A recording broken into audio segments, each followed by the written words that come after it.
കിരിയത്ത് കൂടിയുണ്ട്. വിനു കിരിയത്തുണ്ട്, അഡ്വക്കേറ്റ് മുഹമ്മദ് ഷായ ഉണ്ട്. മുഹമ്മദ് ഷായുടെ നിയമവശങ്ങൾ പറയും. വിനു കിരിയത്ത്, താങ്കളുടെ നിലപാട് ഇക്കാര്യത്തിൽ? രാഹുൽ ഈശ്വർ പറഞ്ഞതിനോട് ഞാൻ 100% യോജിക്കുന്നു. ഇവിടെ ആണുങ്ങൾക്കും ജീവിക്കണ്ടേ. പക്ഷേ ഈ ആണുങ്ങളിൽ പ്രതിഭയ്ക്കും പ്രമുഖനും മാത്രമേ സ്ഥാനമുള്ളൂ, അല്ലാത്തവർക്കൊന്നും ഇവിടെ ഒരു സ്ഥാനവുമില്ലേ? നോക്കൂ, ഇതിലും വലിയ പ്രമുഖനും പ്രതിഭയുമായിരുന്നു ബാലു മഹേന്ദ്ര, ജയിലിൽ കിടന്നു. പ്രമുഖനും പ്രതിഭയുമാണ് ദിലീപും ജയിലിൽ കിടന്നു. ഇവിടെ എന്താണ് എല്ലാവരും ആവശ്യപ്പെടുന്നത്? സിനിമയ്ക്കകത്തെ നമുക്ക് അഭിമാനപൂർവ്വം പറയാവുന്ന ഒരു വ്യക്തിയാണ് ശ്വേതാ മേനോനും ഉർവശിയെ പോലെ ഉള്ളവർ. എത്രയോ നാഷണൽ അവാർഡ് വാങ്ങിച്ച പ്രതിഭ തന്നെ എല്ലാവരും. അവരും എന്താണ് പറയുന്നത്? തൽക്കാലം രഞ്ജിത്ത് മാറി നിന്ന്, അത് മാന്യതയല്ലേ?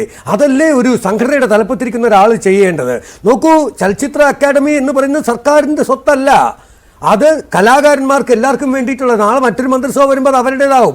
അപ്പോൾ രഞ്ജിത്ത് പോയാലും അവിടെ ചലച്ചിത്ര അക്കാദമി നടക്കും, നാളെയും സിനിമ നടക്കും. അപ്പം മാറി നിന്ന്, അതാണ് അതിൻ്റെ അന്തസ് എന്ന് പറയുന്നത്. അതാണ്. പിന്നെ നോക്കൂ, അമ്മ എന്ന സംഘടനയെയും രഞ്ജിത്തിനെയും മാത്രമാണ് ഇപ്പോൾ നമ്മൾ കോർണർ ചെയ്തുകൊണ്ടിരിക്കുന്നത്. അവരെ മാത്രം ഫോക്കസ് ചെയ്തുകൊണ്ടിരിക്കുകയാണ്. അപ്പോൾ ബാക്കിയുള്ളത് മാഞ്ഞുകൊണ്ടിരിക്കുകയാണ്. അതിനനുവദിക്കരുത്. ഈ 15 പേര് ആരൊക്കെയാണ്? എന്താണ് ഹേമ കമ്മിറ്റി റിപ്പോർട്ട് പുറത്തു വരുന്നത്? ആ ടോപ്പിക്ക് ഇപ്പോൾ ആരും സംസാരിക്കുന്നില്ല. പിന്നെ അമ്മ എന്ന സംഘടനയിൽ കുറേ മക്കളുണ്ട്, അവർക്കൊരു അച്ഛനുണ്ടെന്ന് ജഗദീഷ് തെളിയിച്ചു. എനിക്ക് ജഗദീഷിനോട് ഞാൻ നേരിട്ട് വിളിച്ച് അഭിനന്ദനം അറിയിച്ചു. കാരണം അതാണ് ആർജവം. കാരണം അദ്ദേഹം ഒരു തലപ്പത്തിരിക്കുകയാണ് ഒരു സംഘടനയുടെ. അവിടെയുള്ള അംഗങ്ങൾക്ക് നീതി വാങ്ങിച്ചു കൊടുക്കാൻ ജഗദീഷ് നിന്നതിനോട് സത്യമായ ജഗദീഷ് അല്ലാതെ വേറെ ആർക്കും അവിടെ ആ സ്ഥാനം ഇപ്പോൾ വഹിക്കാൻ അർഹതയില്ല എന്ന് ഞാൻ പറയുന്നു. ആരെങ്കിലുമൊക്കെ വേണ്ടേന്ന് എല്ലാവരെയും ഇത് വേണ്ടിയിട്ട്. രഞ്ജിത്ത് മാറി എന്നുകൊണ്ടുകൊണ്ട് സിനിമാ ലോകം ഇടിഞ്ഞൊന്നും വീഴുമല്ലോ. രഞ്ജിത്തിൻ്റെ ഇമേജ് കൂടുകയുള്ളൂ അവിടെ. സർക്കാർ ഈ വാശി പിടിക്കരുത്. രഞ്ജിത്തിനെ മാറ്റി നിർത്തി ഒരു അന്വേഷണം. പിന്നെ അതോടൊപ്പം ഈ ഹേമ കമ്മിറ്റി റിപ്പോർട്ടിൽ ഒളിച്ചു വെച്ചതും വെട്ടിത്തിരിച്ചതും ഒക്കെ അറിയാൻ ജനങ്ങൾക്ക്. കാരണം ജനങ്ങൾ ഏറ്റവും കൂടുതൽ താല്പര്യം കാണിക്കുന്ന ഒരു ഇൻഡസ്ട്രിയാണല്ലോ. അവരില്ലെങ്കിൽ ഈ ഇൻഡസ്ട്രിയില്ല. മറ്റ് ഇൻഡസ്ട്രി പോലെയല്ല, ജനങ്ങൾ മാത്രം കൊണ്ട് നിലനിൽക്കുന്ന ഒരു ഇൻഡസ്ട്രിയാണ്. ആയിരക്കണക്കിന് ആണുങ്ങളും പെണ്ണുങ്ങളും.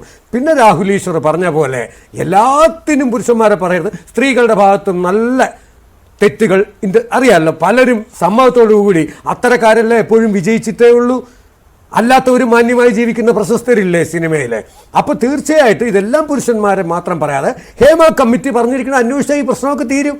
അത് അന്വേഷിക്കാതെ ഈ രഞ്ജിത്തിലേക്കും ഇതിലേക്കും മാത്രം, അമ്മയെക്കുറിച്ച് മാത്രമല്ല കേട്ടോ ഹേമ കമ്മിറ്റിയിൽ പറഞ്ഞിരിക്കുന്നത്. എല്ലാ സിനിമാ മേഖലയിൽപ്പെട്ട പുരുഷനെയും സ്ത്രീയെയും അത് മാത്രമല്ല. കോമ്പറ്റീഷൻ കമ്മീഷന്റെ ഉത്തരവിനെ കുറിച്ച് തന്നെ പറയുമ്പോൾ അവിടെ അമ്മയും പ്രതിക്കൂട്ടിലാണ്, ഫെഫ്കയും പ്രതിക്കൂട്ടിലാണ്. പ്രധാനപ്പെട്ട ഒരു കാര്യമാണ്, ഫെഫ്ക എന്നൊരു സംഘടന ഇവിടെ ഇല്ലേ? ഒരു സംവിധായകനെതിരെ ഇങ്ങനെയുള്ള വെളിപ്പെടുത്തൽ വരുമ്പോൾ മിണ്ടാതിരിക്കുന്നതാണോ ധാർമ്മികത?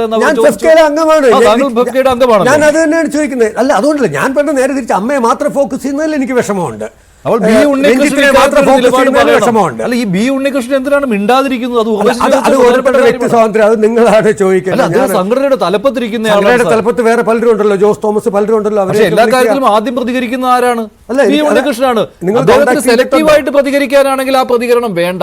ഇങ്ങനെ ഒരു ഘട്ടത്തിൽ അദ്ദേഹം മൗനത്തിലാണെങ്കിൽ അത് ചോദ്യം ചെയ്യുക തന്നെ ചെയ്യും. നടി ഉർവശി ചോദിച്ച പ്രധാനപ്പെട്ട കാര്യമാണ്. അവർ സീനിയർ മോസ്റ്റ് എന്ന രീതിയിൽ തന്നെ മലയാള സിനിമയിലുള്ള ആളാണ് ഉർവശി. അപ്പോൾ ആ ചോദ്യത്തിന് പ്രസക്തിയുണ്ട്.